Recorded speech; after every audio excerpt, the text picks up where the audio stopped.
Hey, I am Desiree Cocroft. I am your Get Your Life coach. I am also a speaker, author, life strategist, and transformation coach.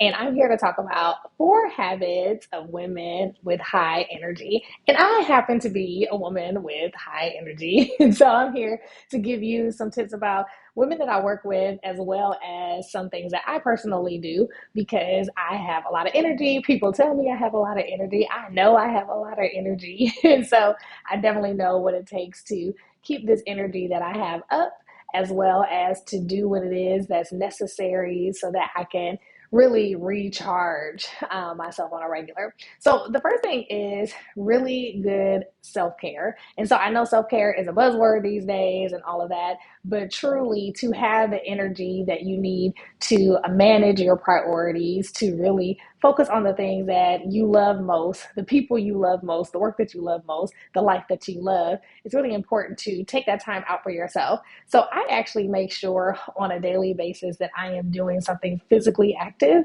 because I do have a lot of energy and I have to exert it in some way. And so running, yoga, I love to dance, but walking has been something that I do the most because, especially when I'm traveling a lot for work, it's the easiest type of physical self care that I can do because I don't need a whole lot of equipment. You can go and go, you can be in your regular clothes and all of that. And I actually love being around nature. So, really knowing what connects you to yourself, to life, and all of that to just help you relax and be able to recharge is helpful. And I know me doing physical activity is helpful, and especially when I am around nature. So if I live in a place or if I am traveling to a place that has water, that always gives me life. So I walk by the water, I sit by the water, sometimes I read by the water, sometimes I talk to loved ones. That is always something that kind of renews my energy from a self-care physically perspective. And then I have a really rich spiritual life. And so for me, connecting to God, prayer, meditation, reading scripture, being able to talk to other people that are in my life that have some of the same spiritual beliefs has been very helpful to me and brings back my energy to a place of neutral, really, so that I can go and live life well. So having a strong spiritual practice, I feel like it's very important. It's very core to who I am, and it really helps rejuvenate me, especially in times when I feel like my energy hasn't had a lot of time to get recharged. I can take time with my own spiritual practices to really help me reconnect with God and reconnect with the things that matter most to me in my personal life. So that strong spiritual practice is really important to me, as well as that physical practice. And then just what I'm putting in my body, right? So I know we talked about physically active, but another act of self-care, I am a pescatarian. Sometimes I'm vegetarian, depending on the day. I am every now and then vegan. And so I'm not saying that you have to be any of those things, but the point is I'm really conscious of what I'm putting in my body. I've recently, for the probably like the second or third time, have given up on caffeine because sometimes caffeine can really mess with my sleep. And so I've been sleeping so good because I've been on this caffeine detox.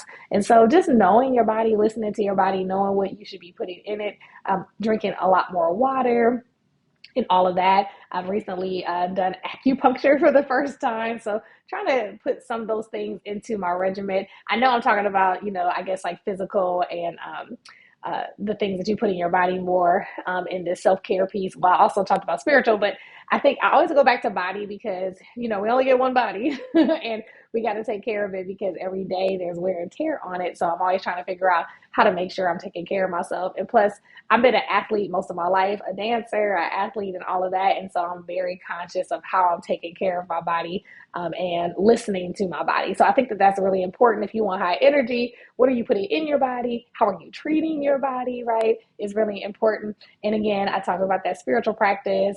You can believe whatever you want to believe, but I really believe that having that strong spiritual practice, for me, connecting with God, is really important for me to have the energy that I have every day. So self-care, what is your self-care? What are you doing on a regular basis to really pour back into your cup so you can have the time that you need to bring that energy out to the people that you work with?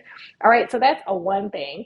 The other thing is like connecting with people. So I am also an extrovert. I get energy with people. I'm very good at social managing people and just really getting energy from social environments. And so although I really enjoy my quiet time and I really enjoy being by myself, and sometimes in those times that I really need to get my energy back because I'm a coach and I'm a speaker, I'm always talking to people and listening to people. And so I do need alone time. So don't get it twisted.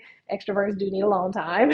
But then I will say that I love, love, love my circle of people. I have really great family and friends, and I've been very conscious of making sure that I surround myself with an inner circle of people that really bring energy to me as well. And so I think that that's the second thing, a habit of people that have really high energy. They are going to have a circle of people around them that also bring them energy, bring them good energy, no drama, no drama zones. And it doesn't mean that things don't happen and I'm not supporting people in my life with the things that might be difficult. And the same here, when I have difficult things going on in my life, there are people also supporting me. It just means that it's a safe space, right? So I have a safe space of people that I can confide in and that I can be around in so many different walks of my life. And I think it's really important that you think about your circle. You think about your circle of people. And it doesn't mean you have to cut people all the way off, but you might, so that you can protect your energy and protect yourself from being drained on a regular basis. And sometimes these are loved ones. So, there are times in my life where, I really can't take on, the venting that other people have or the things that they have going on in their lives. And so sometimes I'll limit my conversations because I know that it takes a toll on my energy. And I really, truly want to be in the room and be present for people. So that leads me to my third thing, the third habit I have. And I think a lot of the people I work with have this as well to keep their energy up is boundaries. Boundaries is not a dirty word. So having boundaries in your conversations, boundaries with the time that you spend doing certain things. I have boundaries with, social media. I have boundaries with how much TV I watch. I don't even watch TV like that. And so, people sometimes it gets strange. I haven't had cable in decades. And I also rarely watch TV. Every now and then I watch movies. That's kind of like my thing. But boundaries, because it's like, what am I taking in? Am I really being present with life, enjoying life? And so that's important to me. And so I limit my screen time there. I've had to get a lot better at, getting rid of a lot of social media, mindless scrolling, because I realize that it's too much stimulus for me. It keeps me from sleeping. And then, unconsciously you're thinking about things that you don't even need to think about. Like, who cares about some of the stuff that we see? But because we are scrolling, our mind takes it in, and, we're almost playing, a movie in our head all the time about all the things that are unnecessary. And so I think that it's really important to have boundaries in conversations, in people, and the time that we spend on things that really don't really give us energy, but they almost, end up being more of a distraction and really giving us energy. And so I want you to think about, well, what are the things that I know I'm doing a lot of, but it really doesn't give me energy? It's just kind of like, a pacifier, so to speak. I think social media is a pacifier for a lot of us. And so how can we, work on finding other things that don't necessarily pacify us, but really give us energy, like truly soothes us. All right. So boundaries, I know that was a whole thing, but creating boundaries in your life is really important. And so then that last thing that I really believe is important to really keep your high energy is really figuring out how can you continuously be a learner of yourself. So I've become so self-aware over the years, and it's because I've had coaches, I've had therapists, I've taken a lot of classes, done certification, I do my own reading. So I think being a continuous learner of yourself is really important. And I think it's important because it helps you know how you best show up, how you best interact with others. It also helps you have better communication skills with other people, and just have a better sense of what is it that you need so that you can be at your best. So I read a lot of self-awareness books, a lot of things about personal development, leadership development. As many of you know, I'm a leadership coach as well. So I do a lot of that work for other people, but I also do it for myself. And it helps me do the other three things that I talk about, really strengthen my self-care around my body, my mindset, my spiritual practices, It helps me, with the circles that I have of people in my life. And it also really helps me keep those boundaries. So that's kind of like the core of it all, is like continuously learning more about who I am and what I need to be great. Right. So I hope this was helpful. I know these are like little tactics that you might do, may not do, or it don't sound like, rocket science, but hopefully it's helpful to you so that you can have the energy that you need to really manage the world. I could really go on and on about some more of these things, so maybe I'll do another video about it. But if you like it, please comment below, share, like, all those things. Again, you always have goodies in the description box. My book, Get Your Life Today, 7 Success Hacks for Life, Leadership, and Business. You also have that Clarity Workbook that's down there. And then, as always, I love Audible. I just talked about all the different readings or learnings that I have around personal development.